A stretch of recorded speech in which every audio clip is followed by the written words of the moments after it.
ಶಿವನ ಕರುಣೆಯಿಂದ ವಾಗ್ದೇವಿ ಸಿದ್ಧಿಯಿಂದ ವಿಶ್ವ ಜನರ ಮನದಿ ದಿವ್ಯ ಚೇತನವ ತುಂಬುವ ಪಾಪಕೂಪದಲ್ಲಿ ಬಿದ್ದು ನರಳುತ್ತಿರುವ ಮನುಜರ ಅಮೃತವಾಣಿ ಸೇಚನದಿ ತೊಳೆವ ದೇವ ಗಂಗೆಯ ಅಮೃತವಾಣಿ ಸೇಚನದಿ ತೊಳೆವ ದೇವ ಗಂಗೆಯ ಬನ್ನಿ ಬನ್ನಿ ನೋಡ ಬನ್ನಿ ಮಾತೆ ಮಹಾದೇವಿಯ ಭಾರತದಿ ಬೆಳಗುತ್ತಿರುವ ಯೋಗಿ ರತ್ನವ ಇಂದು ಬಳಲುತ್ತಿರುವ ಎಳೆಯರಿಗೆ ಜ್ಞಾನ ತುತ್ತ ನೀಡಿ ಪೊರೆವ ಮಾತೆ ಮಹಾದೇವಿಯ ವರಿಯಾಗಿ ಆತ್ಮಬಲದಿ ತ್ಯಾಗಿಯಾಗಿ ಗುರು ಬಸವ ಕುವರಿಯಾಗಿ ಆತ್ಮಬಲದಿ ತ್ಯಾಗಿಯಾಗಿ ಕೋಟಿ ಜನರ ಮುಕ್ತಿಗಾಗಿ ತಾನೇ ಆದಿಶಕ್ತಿಯಾದ ಕೋಟಿ ಜನರ ಮುಕ್ತಿಗಾಗಿ ತಾನೇ ಆದಿಶಕ್ತಿಯಾದ ಬನ್ನಿ ಬನ್ನಿ ನೋಡ ಬನ್ನಿ ಮಾತೆ ಮಹಾದೇವಿಯ ಭಾರತದಿ ಬೆಳಗುತ್ತಿರುವ ಯೋಗಿ ರತ್ನವ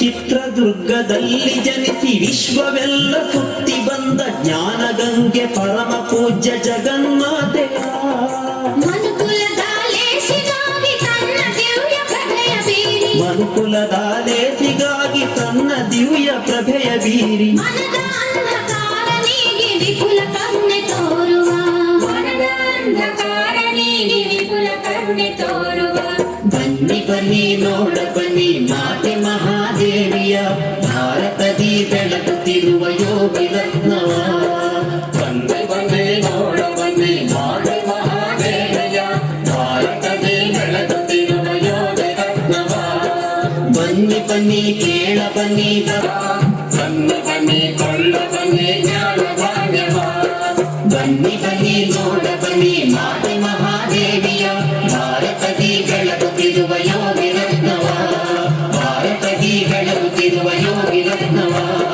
ಭಾರತದಿ ಬೆಳಗುತ್ತಿರುವ ಯೋಗಿ ರತ್ನವ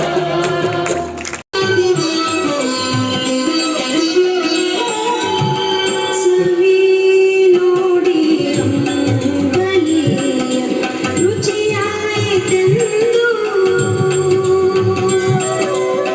ಸವಿ ನೋಡಿ ಅಂಬಲಿಯ ರುಚಿಯಾಯಿತೆಂದು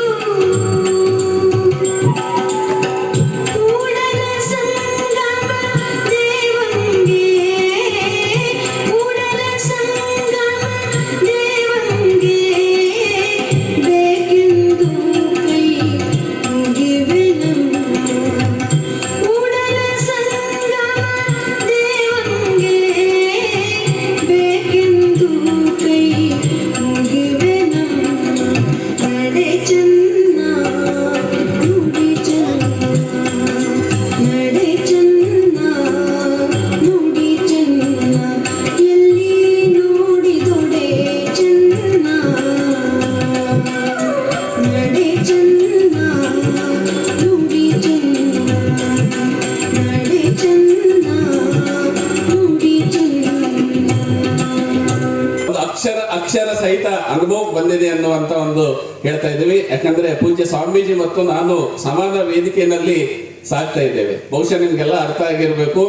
ಇಡೀ ಬಸವ ಧರ್ಮ ಪೀಠ ಎರಡು ವ್ಯಕ್ತಿಗಳ ಹೆಸರನ್ನು ಕೇಳಿದರೆ ಬೆಚ್ಚಿ ಬೀಳುತ್ತೆ. ಇವತ್ತಿಗೂ ಏನು ಧರ್ಮಪೀಠದ ಪೀಠಾಧಿಕಾರಿಗಳಿದ್ದಾರೆ ಅವರು ಇಬ್ಬರು ವ್ಯಕ್ತಿಗಳಲ್ಲಿ ಹೆಸರಲ್ಲಿ ಕೇಳಿದ್ರಂದ್ರೆ ತಡಬಡಿಸ್ತಾರೆ.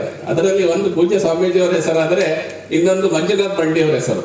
ಮಂಜುನಾಥ್ ಬಂಡಿ ಅವರು ಬೇರೆ ಯಾರು ಅಲ್ಲ, ಈಗೇನಿದ್ದಾರೆ ದೊಡ್ಡ ಮಾತಾಜಿ ಅವರ ಮಾನಸ ಪುತ್ರ. ಬಹುಶಃ ನಮ್ಮ ಮಹಾರುದ್ರವರಿಗೆ ಗೊತ್ತು, ಶ್ರೀನಾಥ್ ಅವರಿಗೆ ಗೊತ್ತು, ಎಲ್ಲ ನಮ್ಮ ಆರ್ಕೆಸ್ಟ್ರಾ ಜನ್ಯ ಅವರಿಗೆ ಗೊತ್ತು, ಶಿವ ಅವರಿಗೆ, ಹಾಗೆ ಎಲ್ಲ ಶರಣ ಬಂಧುಗಳು ನಮ್ಮ ವೀರೇಶ್ ಅವರಿಗೆ ಗೊತ್ತು, ಎಲ್ಲರಿಗೂ ಗೊತ್ತು. ಸುಮಾರು 20 ವರ್ಷಗಳ ಹಿಂದೆ ಅದ್ಭುತವಾದಂತಹ ಒಂದು ಯಾವ ಸಂಘಟನೆಯನ್ನ ಮಾಡಿ ಚೆನ್ನೈ ಸಮ್ಮೇಳನ ಮಾಡಲಿಕ್ಕೆ ಕಾರಣೀಕರ್ತರಾದವು. ಸುವರ್ಣ ನ್ಯೂಸ್ ಅಲ್ಲಿ ನಾನು ಕೆಲಸ ಮಾಡ್ತಾ ಇರುವಾಗ ಪ್ರವಾಹದ ವಿರುದ್ಧ ಯಾವ ಒಂದು ಚಾನೆಲ್ ನ 13 ಜನ ಕ್ಯಾಮರಾಮನ್ಗಳನ್ನು ಕರ್ಕೊಂಡ್ಬಂದು ಲೈವ್ ಕೊಟ್ಟು ಇಡೀ ಏಷ್ಯಾ ಖಂಡಕ್ಕೆ ಹೋಗೋ ಹಾಗೆ ಮಾಡಿದ್ವಿ, ಪ್ರಸಾರ ಆಗೋ ಹಾಗೆ ಮಾಡಿದ್ವಿ. ಪೂಜ್ಯ ಮಾತಾಜಿ ಅವರ ಒಂದು ಹೃದಯಾಂತರದಿಂದ ಹರಸಿ ಹಾರೈಸಿ ನಮ್ಮನ್ನು ಬೆಳೆಸುವಂತೆ ಮಾಡಿದ್ವು ಆ ಮಂಜುನಾಥ್ ಅವರು ಮುಂದೆ ವಿಶ್ವ ನಮ್ಮ ಲಿಂಗಾಯತ ಧರ್ಮ ಸಮ್ಮೇಳನಗಳಾದಾಗ ಪೂಜ್ಯ ಮಾತಾಜಿಯವರ ಬೆನ್ನೆಲುಬಾಗಿ ನಾನು ಹೆಮ್ಮೆಯಿಂದ ಹೇಳ್ಕೊಡ್ತಾ ಇದ್ದೀನಿ. ಅಧಿಕೃತವಾಗಿ ದಾಖಲೆಗಳ ಮೂಲಕ ನಾನು ಕೊಡ್ತೀನಿ. 5.5 ಕೋಟಿ ರೂಪಾಯಿಗಳನ್ನ ತಂದು ಕೊಟ್ಟಂತ ಒಂದು ಕೀರ್ತಿ ಯಾರಿಗಾದ್ರೂ ಸಲ್ಲುವಂಗಿದ್ರೆ ಅದು ಮಂಜುನಾಥ್ ಬಂಡಿ ಅವರಿಗೆ. ಆದರೆ ಗೆಲುವು ಎಲ್ಲರ ಕೂಸು, ಸೋಲು ಅನಾಥ ಶಿಶು. ಆ ರೀತಿ ಇವತ್ತು ನಾನು ಅನಾಥ ಶಿಶು ಆಗಿದೆ. ಆದ್ರೆ ಪೂಜ್ಯ ಸ್ವಾಮೀಜಿ ಅವರು ಮತ್ತೆ ಕರೆದು ನಮ್ಮನ್ನ ತಮ್ಮೊಟ್ಟಿಗೆ ಸೇರಿಸ್ಕೊಳ್ತಾ ಇರೋದು ತುಂಬಾ ಖುಷಿ ಅನ್ಸುತ್ತೆ. ನಾನು ಹೇಳ್ತಾ ಹೋದ್ನೆ ಅಂತಂದ್ರೆ 1 ತಾಸಾದರೂ ಸಾಕಾಗಲ್ಲ. ಸಾಕಷ್ಟು ವಿಷಯಗಳು ಒಡಲಾಡದಲ್ಲಿದೆ.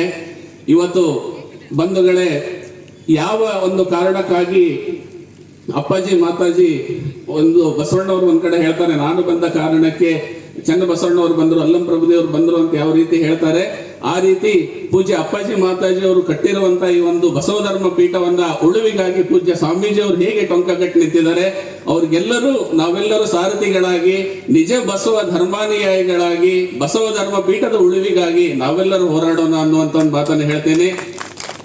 ಇವತ್ತು ನನ್ನ ಮೇಲೂ ಕೂಡ ಕೇಸ್ ಹಾಕಿದ್ದಾರೆ. ಆದ್ರೆ ನಾನು ಮಾತಾಜಿ ಅವರ ಮಾನಸ ಪುತ್ರ ಅಂತ ಹೇಳಿದೆ. ಬಹುಶಃ ಇವತ್ತು ಲಿಂಗದೇವ ಅನ್ನುವಂತ ಒಂದು ವಚನಾಂಕಿತವನ್ನ ಮಾತಾಜಿ ಅವರು ತಕೊಂಡಿದ್ರು ಅಂದ್ರೆ ಇಡೀ ವಿಶ್ವಕ್ಕೆ ಪೂಜನೀಯ ವ್ಯಕ್ತಿಗಳಾಗ್ತಾ ಇದ್ರು.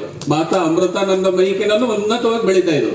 ಆದರೆ ಸತ್ಯ ಯಾವಾಗಲೂ ಏಕಾಂಗಿ, ಸತ್ಯ ಯಾವಾಗಲೂ ಪರಮಶ್ರೇಷ್ಠ, ಅದು ಗೆಲ್ಲಲಿ ಅಂತ ಮಾತಾಜಿ ಹೇಗೆ ಹಠ ತೊಟ್ಟು ಲಿಂಗದೇವನ ಒಂದು ಅಸ್ತಿತ್ವವನ್ನು ಉಳಿಸಿದ್ರು, ಅಸ್ಮಿತೆಯನ್ನು ಉಳಿಸಿದ್ರು. ಆ ನಿಟ್ಟಿನಲ್ಲಿ ನಾನು ಕೂಡ ಸತ್ಯ ಗೆಲ್ಲಲಿ ಅನ್ನುವಂತ ಒಂದು ಅಸ್ಮಿತೆಗಾಗಿ ಹೋರಾಡ್ತಾ ಇದ್ದೇನೆ. ಶಾರ್ಟ್ಲಿ ನಿಮಗೆ ಸ್ವಾಮೀಜಿ ಮತ್ತೆ ನಾವು ಇಬ್ರು ಕೂಡ ಗುಡ್ ನ್ಯೂಸ್ ಕೊಡ್ತೀವಿ. ಅವ್ರ ಕೇಸಲ್ಲಿ ಅವರು, ನನ್ನ ಕೇಸಲ್ಲಿ ನಾನು ಅಂತ ಹೇಳ್ತಾ ಇದ್ದೀನಿ. ಈಗಾಗಲೇ ನಮಗೆ 2 ಹಂತಗಳಲ್ಲಿ ಗೆಲುವು ಸಿಕ್ಕಿದೆ, ಅದು ಸೆಕೆಂಡರಿ.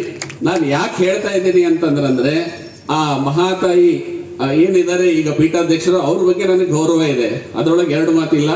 ಅವ್ರು ನನ್ನ ತಾಯಿ ಅಂತ ಸ್ವೀಕಾರ ಮಾಡಿದ್ದೀನಿ. ಆ ಉದ್ದೇಶಕ್ಕೆ ನಾನು ಸೈಲೆಂಟ್ ಇದ್ದೀನಿ ಅನ್ನೋದು ಬಿಟ್ರಂದ್ರೆ, ನಾನು ರಾಜ್ಯ ಮಟ್ಟದಲ್ಲಿ ಪತ್ರಕರ್ತನಾಗಿ ಸೇವೆ ಮಾಡಿದವನು. 2 ನಿಮಿಷ ಚಿಟಕಿ ಹೊಡೆಯೋದ್ರೊಳಗೆ ನಾನು ನಮ್ಮ ಧರ್ಮಪೀಠದ ಅವಹೇಳನಕಾರಿ ಬರೆಸ್ಬೋದಿತ್ತು. ಅವಹೇಳನಕಾರಿ ಅಂತಲ್ಲ, ಅದು ವಸ್ತುಸ್ಥಿತಿಯನ್ನು ನಾನು ಹೇಳಿದ್ರೆ ಸಾಕು, ಮಾಧ್ಯಮ ಮುಂದೆ ತೆರೆಚಿಟ್ರೆ ಅಂದ್ರೆ ಬರೀತಾರೆ. ಆದರೆ ಅದು ನಾನು ಬೆಳೆದು ಬಂದ ಸಂಸ್ಥೆ. ನನ್ನ ಮದುವೆ ಆಗಿದ್ದಲ್ಲಿ, ನನ್ನ ಮಕ್ಕಳ ನಾಮಕರಣ ಆಗಿದ್ದಲ್ಲಿ, ಆ ಮಾತೃ ಹೃದಯ ತವರು ಮನೆ ಅನ್ನುವಂತ ಒಂದು ಏನು ಭಾವ ಇದೆ, ಅದಕ್ಕೋಸ್ಕರ ನಾನು ಸೈಲೆಂಟ್ ಆಗಿದ್ದೀನಿ ಅನ್ನೋದನ್ನ ಬಿಟ್ರಂದ್ರೆ, ಅದರ ಜೊತೆಗೆ ಕಾನೂನಿಗೆ ಗೌರವಿಸ್ತಾ ಇದ್ದೀವಿ. ಆ ಉದ್ದೇಶಕ್ಕೆ ಬಿಟ್ಟರು ಅಂತಂದ್ರೆ ಬೇರೆ ಯಾವ ರೀಸನ್ ಇಲ್ಲ. ಬಹುಶಃ ಇವತ್ತು ನನ್ನ ಮಾಧ್ಯಮ ಪ್ರತಿನಿಧಿಗಳು ನಮ್ಮ ಹೈದರಾಬಾದಿನ ಸ್ವಾಮೀಜಿ ಅವರ ಆತ್ಮೀಯ ಶರಣರು ಬಂದಿದ್ದಾರೆ. ಅವ್ರ ಪತ್ರಿಕೆಗಳಲ್ಲಿ ಪೂಜ್ಯ ಸ್ವಾಮೀಜಿ ಅವರಿಗೆ ಬೆನ್ನೆಲುಬಾಗಿ ಒಂದು ಅವರ ಮುಖವಾಣಿ ತರ ಕಾರ್ಯ ಮಾಡಿದೆ. ಅವರಿಗೆ ನಾವು ಈ ಸಂದರ್ಭದಲ್ಲಿ ಕೃತಜ್ಞತೆಗಳನ್ನು ಸಲ್ಲಿಸಬೇಕು. ಯಾಕಂದ್ರೆ ನೀವು ಸೋತಾಗ ಯಾವ ವ್ಯಕ್ತಿ ಕೈ ಹಿಡಿತಾರಲ್ಲ, ಅವರು 1000 ಜನ ಸ್ನೇಹಿತರಿಗಿಂತ ಶ್ರೇಷ್ಠ ಅನ್ನುವಂತ ಒಂದು ಮಾತನ್ನ ಈ ಸಂದರ್ಭದಲ್ಲಿ ನಾನು ಹೇಳ್ತೀನಿ. ಆ ನಿಟ್ಟಿನಲ್ಲಿ ನಮ್ಮ ಶೋಧವಾಣಿ ಕಾರ್ಯ ಮಾಡಿದೆ. ನಾನು ಮನಸ್ಸು ಮಾಡಿದ್ರಂದ್ರೆ ಇವತ್ತು ಈ ವೇದಿಕೆ ಮೇಲೆ ನಿಂತು ಹೇಳ್ತಾ ಇದ್ದೀನಿ, ನಾನು 2 ನಿರ್ಣಯ ತಗೊಂಡಿದ್ದೆ. ಒಂದು, ಚಿತ್ರದುರ್ಗ ಸ್ವಾಮೀಜಿ ಅವರು ಘಟನೆ ಆದ ನಂತರ ಜೊತೆಗೆ ನನ್ನ ಬದುಕಿನಲ್ಲಿ ಸತ್ಯಕ್ಕಾಗಿ ಹೋರಾಡ್ತಾ ಇರೋದ್ರಿಂದ ಶ್ರೀಶೈಲ್ ಜಗದ್ಗುರುಗಳು ಕೂಡ ನನ್ನನ್ನು ವೇದಿಕೆ ಮೇಲೆ ಕರೆಸಿದ್ರು. ವಿಜಯ್ ಸಂಕೇಶ್ವರ್ ಇದ್ರು, ಪ್ರಹ್ಲಾದ್ ಜೋಶಿ ಕೇಂದ್ರ ಸಚಿವರಿದ್ರು, ಜೊತೆಗೆ ನಡಹಳ್ಳಿಯವರು ಇದ್ರು ಕೂಡ ನಾನು ಅವರಿಗೆ ಕಾಲು ನಮಸ್ಕಾರ ಮಾಡಿಲ್ಲ. ಸ್ವಾಮೀಜಿ ದಯವಿಟ್ಟು ಬೇಜಾರಾಗಬೇಡಿ. ನಾನು ಒಂದು ಮನಸ್ಸಲ್ಲಿ ನನಗೆ ಎಷ್ಟು ನೋವಾಗಿದೆ ಅಂದ್ರೆ, ಜೀವನದಲ್ಲಿ ಯಾವ ಸ್ವಾಮಿಗಳಿಗೂ ಕಾಲು ಮುಗಿಬಾರ್ದು ಅನ್ನೋಷ್ಟರ ಮಟ್ಟಿಗೆ ನನ್ನ ನೋವಾಗಿದೆ. ಇದು ನನ್ನ ಅಂತರಾಳದ ಮಾತು. ಒಂದು. 2ನೇದು, ನಾನು ಮನಸ್ಸು ಮಾಡಿದ್ದೆ ಅಂದ್ರೆ, ಇವತ್ತು ಏನು ಬಸವ ಧರ್ಮ ಪೀಠದಲ್ಲಿದ್ದಾರೆ, ಅವರು ಯಾವ ನಮ್ಮ ಲಿಂಗಾಯತ ಧರ್ಮದ ಶ್ರೇಷ್ಠ ಸ್ವಾಮೀಜಿ ಅಂತ ಗುರುತಿಸ್ಕೊಂಡಿದ್ರು, ಅವರನ್ನು ಅವ್ರು ಬೆನ್ ತಟ್ಟಿದ್ರು. ಅವ್ರ ಪಕ್ಕಕ್ಕೆ ಹೋಗಿ ಮುದ್ದೆ ಮುರಿಯುವಷ್ಟರ ಮಟ್ಟಿಗೆ ನನ್ನ ಕಡೆ ದಾಖಲೆಗಳಿವೆ, ಮಾಡ್ಬೋದು. ಆದರೆ ಬೇಡ, ಯಾಕಂದ್ರೆ ಅದು ನಮ್ಮ ತವ್ರ ಮನೆ. ಸ್ವಾಮೀಜಿ ಹೇಳಿದ್ರು, ನಾವು ಪಾಸಿಟಿವ್ ಆಗಿ ನೋಡೋಣ, ಸಕಾರಾತ್ಮಕ ದೃಷ್ಟಿಕೋನದಿಂದ ನೋಡೋಣ ಅಂತ. ಈಗ ಕಳ್ಳರ ಸಂಖ್ಯೆ ಹೆಚ್ಚಾದ ಅಂದ್ರೆ ಪೊಲೀಸ್ ಸ್ಟೇಷನ್ಗಳು ಜಾಸ್ತಿ ಆಗ್ತವೆ. ಅದು ಏನು ಉದಾಹರಣೆ ಕೊಟ್ಟರು ಅದು ನಿಜ. ಶರಣ ಮೇಳಗಳು ಜಾಸ್ತಿ ಆದ್ರು ಅಂದ್ರೆ ಶರಣರ ಸಂಖ್ಯೆ ಹೆಚ್ಚಾಗ್ಲಿ ಅನ್ನೋ ಸದುದ್ದೇಶಕ್ಕಾಗಿ ಮಾಡ್ತಾ ಇದೀವಿ ಹೊರತು ಬೇರೆ ಉದ್ದೇಶ ಅಲ್ಲ. ಆದ್ರೆ ನಂದು ಒಂದೇನು ಶಪಥ ಅಂದ್ರೆ, ಇವತ್ತು ಮಾತಾಜಿ ಅವರು ಈಗೇನು ಧರ್ಮ ಪೀಠಾಧಿಕಾರಿಗಳಿದ್ದಾರೆ, ಅವ್ರನ್ನ ಬಿಟ್ಟು ನೆಕ್ಸ್ಟ್ ಯಾರೇ ಪೀಠಾಧಿಕಾರಿಗಳಾಗಿರಲಿ, ನಾನು ಇವಾಗಿರೋ ಮನಸ್ಥಿತಿನಲ್ಲಿ ಇದ್ನಂದ್ರೆ, ಅಥವಾ ಇನ್ನೂ ಇದಕ್ಕಿಂತ ಪ್ರಬಲವಾಗಿ ಹರಿತವಾಗಿ ಧರ್ಮಪೀಠದ ಉಳಿವಿಗಾಗಿ ಹೋರಾಡತೆ ಆಯ್ತು ಅಂತಂದ್ರೆ ಖಂಡಿತವಾಗ್ಲೂ ಅವರು ಜೈಲಿನಲ್ಲಿ ಮುದ್ದೆ ಮುರಿಯುವಂತ ಒಂದು ಕಾರ್ಯವನ್ನ ಮಾಡಿಸ್ಲಿಕ್ಕೆ ಏನು ಬೇಕೋ ಅಷ್ಟೆಲ್ಲ ನನ್ನ ಕಡೆಗಳ ದಾಖಲೆಗಳವ ಅಂತ ಹೇಳ್ತಾ ಇದ್ದೀನಿ. ಆದರೆ ಮಾಡಲ್ಲ. ಯಾಕೆ ಅಂತಂದ್ರೆ ಅದು ನನ್ನ ತವ್ರ ಮನೆ. ಸೊ ಅದಕ್ಕೋಸ್ಕರ ನನಗೂ ಕರೆದ್ರು, ಕೇಳಿದ್ರು ಸುಮಾರು ಸಲ, ಇಲ್ಲ ನಿನ್ಗೆ ರಾಜ್ಯಾಧ್ಯಕ್ಷ ಪೋಸ್ಟ್ ಕೊಡ್ತೀವಿ ಅಂದ್ರು. ನಾನು ಕೆಟ್ಟದ್ದು ದೇವರನ್ನ ಕೊಡ್ತಾರೋ ಅಂತ ಹೇಳಿ ಕುರಾನ್.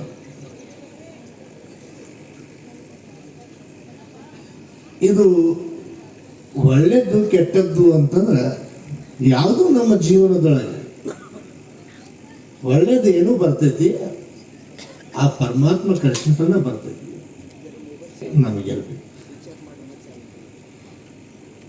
ಕೆಟ್ಟದ್ದು ಬಂದಿದ್ರು ಅವನ್ ಕಳಿಸಿಂತಾನೆ ಹಿಂಗೆ ಬೇಯ್ತೇವ ನಾವು. ಏನು ಪೂಜೆ ಮಾಡಿದ್ರ ಏನ, ಯಾವ ದೇವ್ರನ್ನ ನೆನೆಸಿದ್ರ ಏನ, ಇನ್ನೂ ಕಷ್ಟ ಪರಿಹಾರ ಆಗುವಲ್ತ ನಮ್ದು. ಸೋಡಾ ಬಾಟ್ಲಾಗ ಗ್ಯಾಸ್ ಇರೋ ಮಟ ಮುಚ್ಚಿ ತೆಗೆದು ಕೂಡಲೇ ಗ್ಯಾಸ್ ಹೋಗ್ತೈತಿ, ಅರ್ಧ ತಾಸು ಬಿಟ್ಟರೆ ನೀರಾಗಿಬಿಡ್ತೈತಿ. ಹಂಗ ನಮ್ದು ಭಕ್ತಿ ಆಗಿಬಿಟ್ಟೈತಿ, ಗ್ಯಾಸ್ ಇದ್ದಂಗ. ಆದ್ರೆ ಮಹಾತ್ಮರದ ಭಕ್ತಿ ಹೆಂಗಿತ್ತು, ಗಿಡ ಇದ್ದರೆ ಫಲ ಕೊಟ್ಕೊಂತಾನೆ ಹೋಗ್ತು, ಭಕ್ತಿ ಬೆಳ್ಕೊಂತಾನೆ ಹೋಗ್ತು. ಮಾನವನ ಭಕ್ತಿ ಬೇರೆ, ಮನುಷ್ಯನ ಭಕ್ತಿ ಬೇರೆ. ಭಕ್ತಿ ಬೆಳ್ಕೊಂತ ಹೋಗಬೇಕು. ಆದ್ರೆ ವಿಶ್ವಗುರು ಬಸವಣ್ಣವರು ಇಷ್ಟು ದೊಡ್ಡ ಭಕ್ತಿಯನ್ನು ಬೆಳಗಿಸಿದರು. ಶರಣ ಮೇಲೆ ಎರಡೆರಡು ಮೂರ್ಮೂರೆ ನೂರು ಆಗ್ಬೋದು ಭಕ್ತಿ. ನಾವೆಲ್ಲ ಕುಡಿದೀವಿ. ಕಷ್ಟ ಮತ್ತು ಸುಖ ಅದ ಒಂದು ಟಾಪಿಕ್ ಇದ್ಮೇಲೆ ಒಬ್ಬ ರಾಜ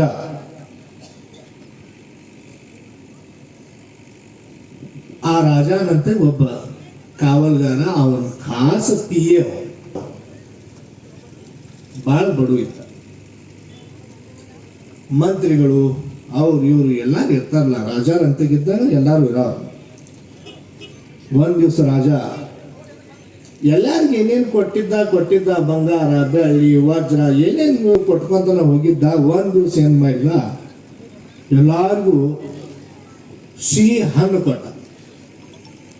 ಮೇಲೆ ಕುಂತಿದ್ರು, ತಗೊಂಡು ತಿಂದ್ರು. ಆ ಹಿಂದ್ ಒಂದು ಕಾವಲ್ಗಾರ ನಿಂತಿದ್ಲು, ಅವನಿಗೂ ಕೊಟ್ಟ ರಾಜ, ತೋರ ನೀನು ತಿನ್ನಂತೆ. ಆ ಸಿಹಿ ಹಣ್ಣು ಅವನು ತಿಂದ. ಒಂದ್ ಸ್ವಲ್ಪ ಹೊತ್ತು ಬಿಟ್ಟ, ವಿಷ ಇದ್ದದ ಹಣ್ಣು ಕೊಟ್ಟ. ಎಲ್ಲಾರು ಕೈಯಾಗ ತಗೊಂಡ್ರು, ತಿಂದ್ರು ಅನ್ನತ್ಲೆ ತಿಂದ್ರು. ವಿಷ ಹತ್ತಾಕೈತಿ, ನ್ಯಾಲಿಗೆ ಒಗದ್ ಬಿಟ್ರಿ ಎಲ್ಲಾರು. ಆದ್ರೆ ಕಾವಲ್ಗಾರ ಏನೊಬ್ಬ ನಿಂತಿದ್ರಲ್ಲಿ, ಅವ ತಿಂದ ಬಿಟ್ಟ. ಅವಾಗ ರಾಜ ಕೇಳಿದ್ರು, ಯಾಕೆ ಹೋಗಿದ್ರಿ? ಏನ್ರಿ ವಿಷ ಐತ್ರಿ, ಅದು ಅಗದ ಸಲುವಾಗಿ ಒಗದು. ಹೌದು, ನೀ ಯಾಕೆ ಹೋಗಿಲ್ಲಪ್ಪ ಅಂತ ಅವನು ಕೇಳಿದ. ಯಾರಿಗೆ? ಹಿಂದೆ ನಿಂತಿದ್ದಲ್ಲ ಅವನು ಕೇಳಿದ. ಇಲ್ರಿ, ಸಿಹಿ ಇದ್ದಾಗನು ನೀವು ಒಂದು ಹಣ್ಣು ಕೊಟ್ಟಿದ್ರೆ ತಿಂದ್ರೆ ಅದು ನೀವ ಕೊಟ್ಟಿದ್ರಿ, ಇದು ನೀವ ಕೊಟ್ಟಿರಿ. ನೀವು ಕೊಟ್ಟಿದ್ದರೆ ಅದನ್ನ ತಿರಸ್ಕಾರ ಮಾಡಬಾರದು ಅಂತೇಳಿ ತಿಂದ ಬಿಟ್ಟದಂತೆ. ಅವು ರಾಜ ಒಳ್ಳೇದು ಕೊಟ್ಟರು ಮನುಷ್ಯ ಮಾನವ ತಿಂತಾನು, ಕೆಟ್ಟದ್ದು ಕೊಟ್ಟರು ತಿಂತಾನ. ಅವನಿಗೆ ಮಾನವನಂತಾರೆ. ಸ್ವಲ್ಪ ದುಃಖ ಬಂದ್ಗಳೇ ಓಡಿ ಹೋಗಕ ಅವನು ಮಾನವ ಅನ್ನೋದಿಲ್ಲ. ಪ್ರವಾದಿ ಮೊಹಮ್ಮದ್ ಪೈಗಂಬರ ಕಾಲದೊಳಗೆ ಇದು ಒಂದು ವಾಕ್ಯ ತಾವೆಲ್ಲರೂ ಗಮನನಿಟ್ಟು ಕೇಳಿ. ಪ್ರವಾದಿ ಮೊಹಮ್ಮದ್ ಪೈಗಂಬರ್ ಕಾಲದೊಳಗೆ ಇಬ್ಬರು ಗಂಡ ಮದುವೆಯಾಗಿ ಸುಖದ ಜೀವನ ಅವ್ರು ನಡೀತಿತ್ತು.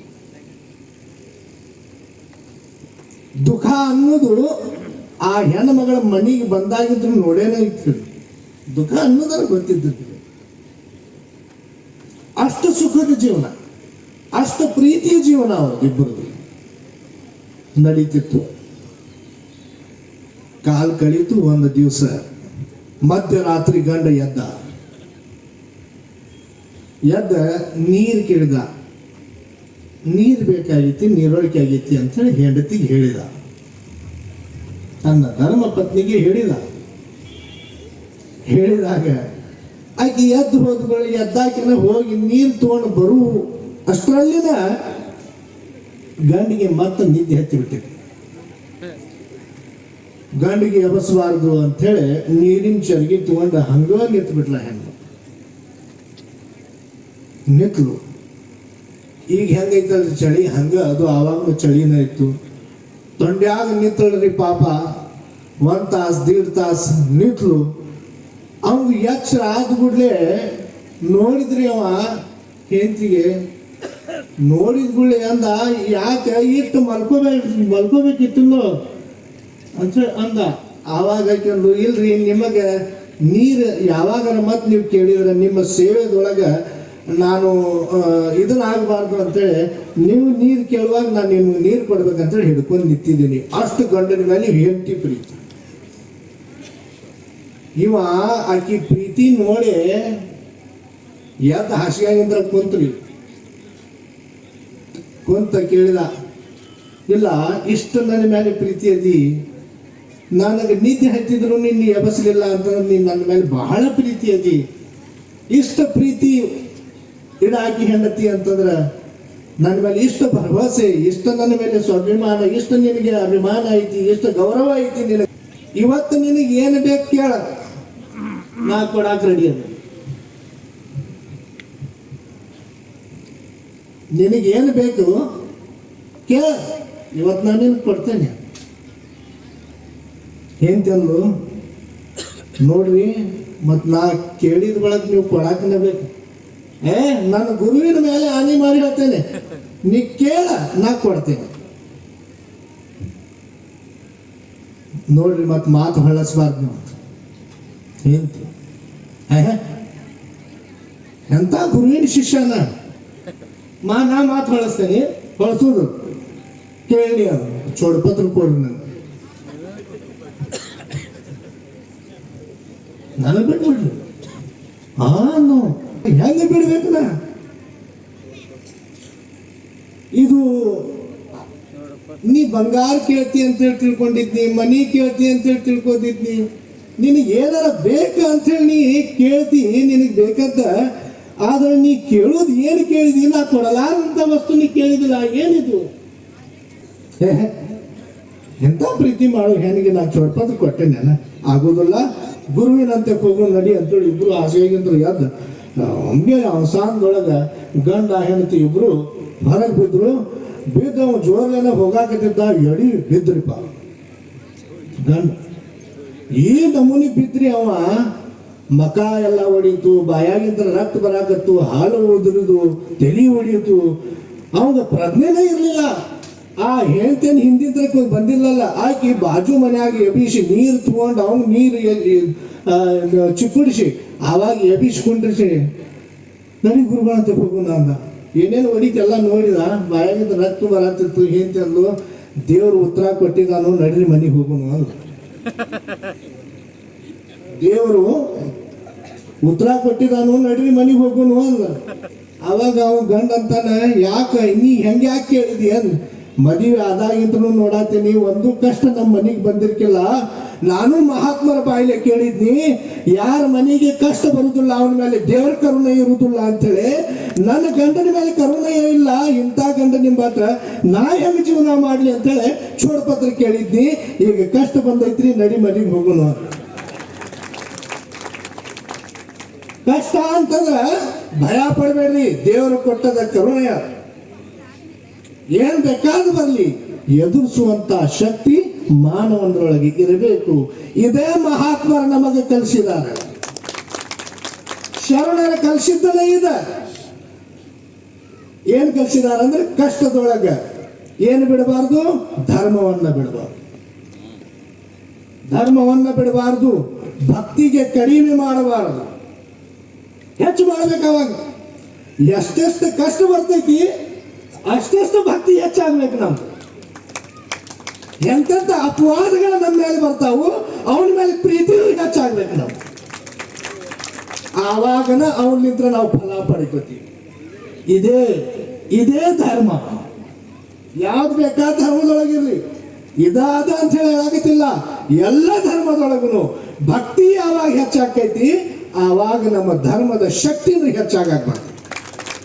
ಭಕ್ತಿ ಹೆಚ್ಚು ಮಾಡಿ ನಮ್ಮೆಲ್ಲರ ಮೇಲೆ ಆ ವಿಶ್ವಗುರು ಬಸವೇಶ್ವರವರ ಆಶೀರ್ವಾದ, ಅವರ ಕರುಣೆಯ ನಮ್ಮೆಲ್ಲರ ಮೇಲೆ ಐತಿ ಅಂಥೇಳಿ ನಾವು ವರ್ಷ ಈ ನಮ್ಮ ಶರಣ ಮೇಳ ಬೆಳೆಯಾಕತೈತಿ.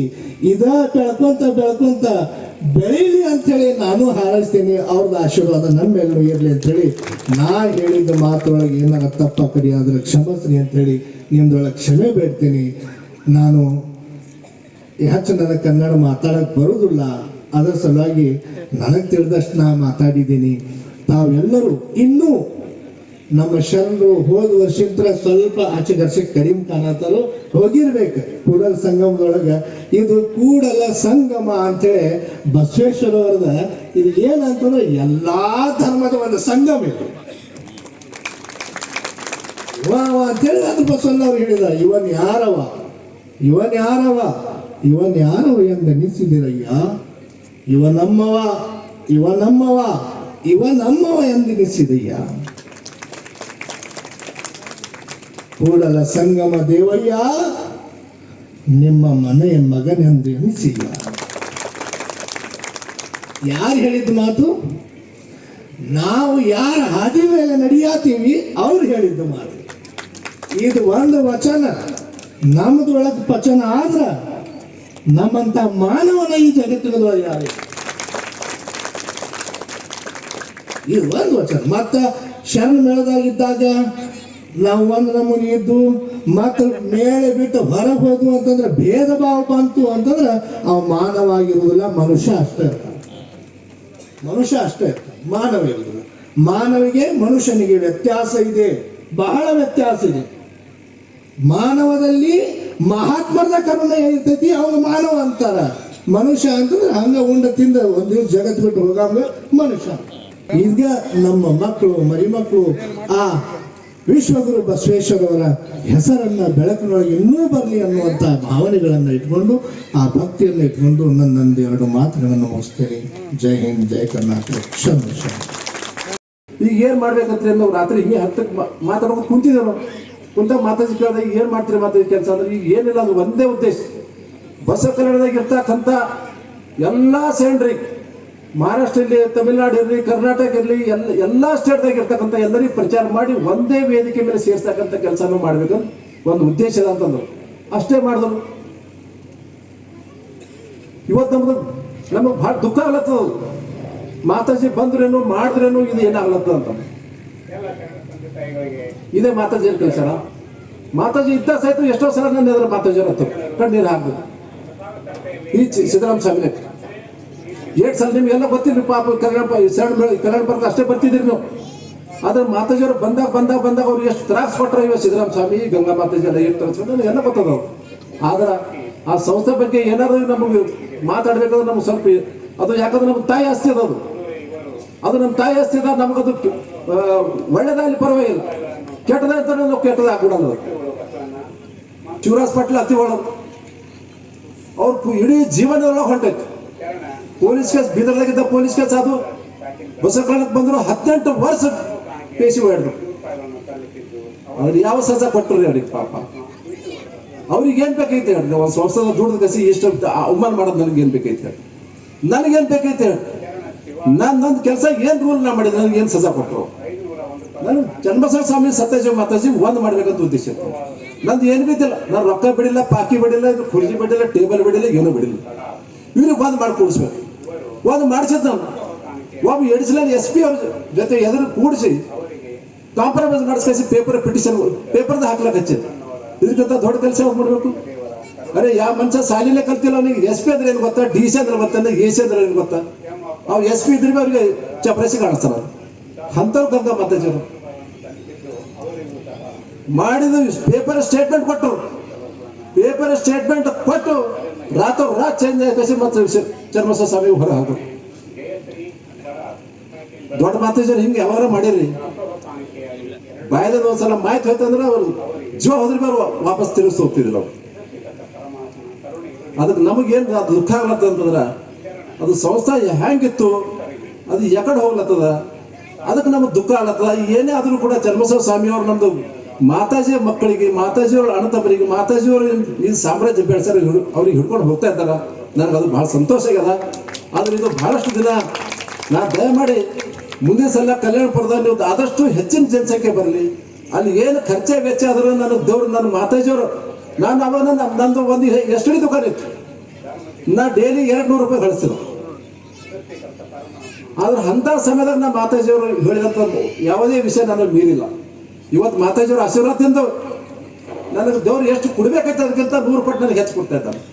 ಅದಕ್ಕೆ ಆ ದುಡ್ಡಿನಾಗ ನಾನು ನಿಮಗೆ ಬಸ್ಗಳಕ್ಕೆ ಬಂದು ಅಂತ ನಿಮಗೆಲ್ಲ ಆ ಸಂಸದ ಒಯ್ದು ಬಿಡ್ತಕ್ಕಂಥ ವ್ಯವಸ್ಥೆ ನಾನು ಮಾಡ್ತೀನಿ. ಈ ಸಲ ಬಿಡೋದಕ್ಕೆ ಅದು ಯಾವುದೇ ಇರಲಿ, ಅದು ಯಾವುದೇ ಸಮಸ್ಯೆ ಬರಲಿ, ಅದಕ್ಕೆಲ್ಲ ಎದುರಿಸಕ್ಕಂಥ ನಾನೇ ಇದ್ದ. ಅವಾಗಾದರೂ ಕೂಡ ಎಲ್ಲರ ಮೇಲೆ ಕೇಸ್ ಮಾಡ್ತಿದ್ರು, ಆದ್ರೂ ನಾವು ಒಬ್ಬನೇ ತೋತೇವೆ. ನಾ PSR ಹೇಳ್ತೇವೆ, ಸರ್ ದಯಮಾಡಿ ಅವ್ರು ಶರಣರೆಲ್ಲ ದೂರಿಂದ ಬರ್ತಾರೆ, ಅವರಿಗೆಲ್ಲ ಯಾಕೆ ಕೇಸ್ ಮಾಡ್ತೀರಿ ಸುಮ್ಮನೆ ನನ್ನ ಮೇಲೆ ಒಬ್ಬರಿಗೆ ಹಾಕಿರಿ ಅಂತ ಹೇಳ್ತೀವಿ. ನಾವು ಒಬ್ಬ ಕೇಸ್ ತೋತೇವೆ, ಒಂದು ಕೇಸ್ ಆದ್ರೆ ಮನುಷ್ಯ ಸತ್ತು ಬದುಕ್ತು. 18 ಕೇಸ್ಗಳು 18 ವರ್ಷ ಬೇಡಿ ನಾನು. ಮತ್ತು ಹೇಳ್ತಾರೆ ನನಗೆ ನಾನು ರಕ್ತ ಸುರಿದೆ, ನಾನು ಎಲ್ಲಿ ರಕ್ತ ಸುರಿದೆ ಮನೇನು ಹೇಳಕ್ಕೂ ನಾಚಿಕೆ ಬರಲ್ಲ. ರಕ್ತ ನಾವು ಸುರಿದೆವು, ಅಣ್ಣ ನಮ್ಮ ಹತ್ತಿಲ್ಲ, ಜೈಲಿನಾಗ ನಾವು ಬಿದ್ದೆವು, 4 ದಿವಸ ಜೈಲ್ದಾಗ ನಾನು ಬಿದ್ದ. ಯಾವಾಗ ಅಂದ್ರೇನು ಮಾತಾಜಿಯವರು ಬಸವ ಕಲ್ಯಾಣ ಪರ್ವ ಬಂತಂದ್ರೆ ಯಾರಾದ್ರೂ ಅವ್ರಿಗೆ ಏನಾರು ಕೇಳಿದ್ರು, ಅದು ನನಗೇನು ಕೇಳ್ತೀರಿ, ಅದು ಬಸವರಾಜ ಪಾಟೀಲ್ ಕೇಳ್ರಿ ಅಂತಪ್ಪ. ಅದು ಎಷ್ಟು ಶಕ್ತಿ ರೀ ನಮ್ಮೆಲ್ಲ, ಅಷ್ಟು ಎಷ್ಟು ಪ್ರೀತಿ ವಿಶ್ವಾಸ ಇತ್ತು.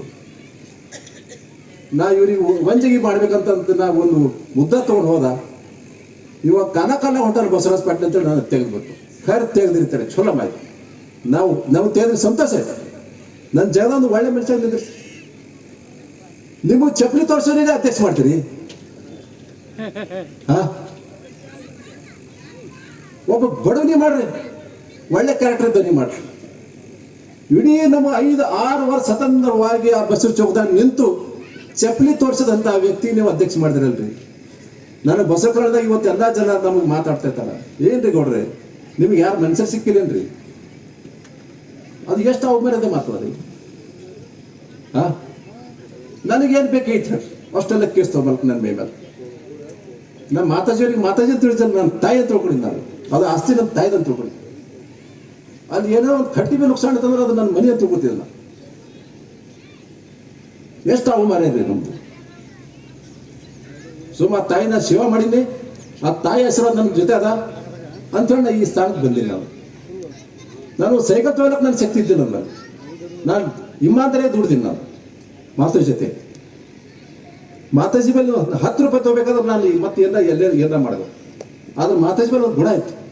ಮಾತಾಜಿ ಅವ್ರು ಅಂತಿಲ್ಲ, ನಾನು ಮಾತಾಜಿ ಅವ್ರು ಕಳ್ಳಿರಲಿ ಸುಳ್ಳಿರಲಿ ಬಸವರಾಜ್ ಅವ್ರು ಏನೇ ಇರಲಿ ಅವ್ರಿಗೆ ಕರ್ಕೊಂಬರಿ ಅಂತಿರೋ.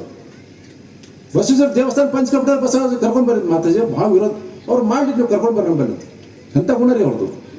ನಾವು ಎಷ್ಟು ನೆನೆಸ್ಬೇಕೀಗ. ನಾವೇನು ತಿಳ್ಕೊತಾ ಇದ್ದೇವೆ ಈಗ, ಮಾತಾಜಿಯವ್ರ ಜೀವಂತ ನಮ್ಮಲ್ಲಿ ಹರ ಅಂತ ನಾವು ತಿಳ್ಕೊತಾ ಇದ್ದೇವೆ.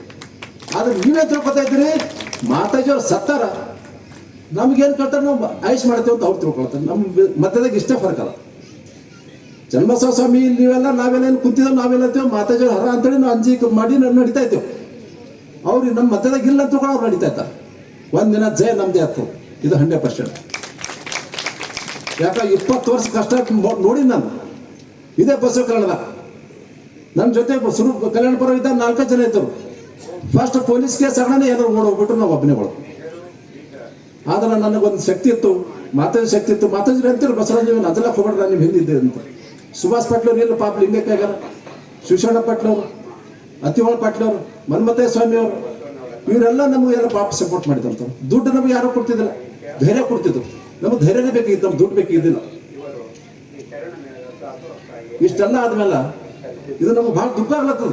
ನಮ್ದೇ ಎಲ್ಲ ಆಸ್ತಿ ಅದ, ನಮ್ದು ಆಸ್ತಿ ಎಲ್ಲ ಬಿಟ್ಟು ನಮ್ಗೆ ಹೊರಗೆ ನಾವು ಇಂಥ ಜಿಗೆ ಮಾಡ್ತಾ ಇದ್ದೇವೆ. ನಮ್ಗೆ ಅಷ್ಟು ಇದು ಎತ್ತಪ್ಪ, ನಾವು ಕಷ್ಟ ಮಾಡಿದ್ರೆ ನಮ್ಗೆ ವ್ಯರ್ಥ ಇರ್ತಾರೆ. ಮಾತಾಜಿಯವರು ಇರ್ತಾರೆ, ಹಿಂಗೆ ಆಗ್ತಿತ್ತು ನಮ್ದು ಹಾಲತ್ತ ಆಗ್ತಿದ್ದೇನೆ ಹೇಳಿ. ಅವ್ರು ಕಳ್ಳರು ತಿರುಗಾರ ಮೇಲೆ ವಿಶ್ವಾಸ ಮಾಡ್ತಿದ್ರು. ಪಂಚ್ಕೊಂಡ್ಬಿಡಿದ್ರೆ 20 ವರ್ಷ ಮಾಡಿದ್ರು, ಅವ್ರು ವಿರೋಧ ಮಾಡಿದ್ರೆ ಪಾಪ ಅವ್ರಿಗೆ ಕರೀರಿ ಯಾರಂತಾರ್ರಿ. ನಮ್ಮ ಹೆತ್ತ ತಾಯಿನೂ ಸಹಿತಂಬ. ಅದಕ್ಕೆ ನಾ ಆ್ಯಕ್ಚುಲಿ ನಿನ್ನೆ ಬರಬೇಕಾಗಿತ್ತು.